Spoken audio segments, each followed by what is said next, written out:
One of my favorite time periods in history is the 1960s. That decade, the 60s, 70s, so much stuff going on.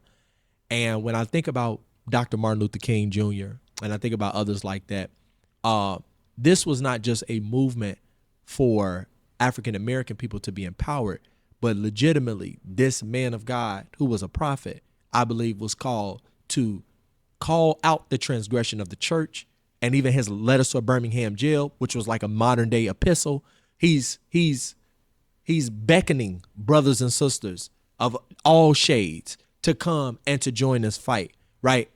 And to what it looks like to be, I've seen the mountaintop, right? Which a lot of it parallels Isaiah 2, the mountain of the house of the Lord, how all nations will come together in this final culmination of what God has always desired to do, to pour out his spirit on all people. Amen.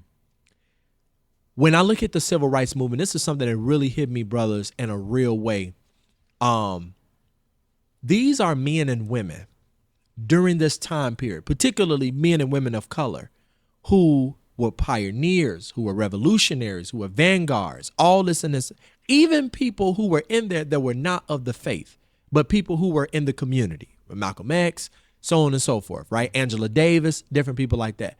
These were highly educated individuals who were using their experience and understood that I need to get this level of education so that it can better equip me to rebuild my community. When I look at Dr. Martin Luther King Jr., everything that he was doing, he doesn't start off anything with how smart he is or the theology or understanding of philosophy and all these things that he had.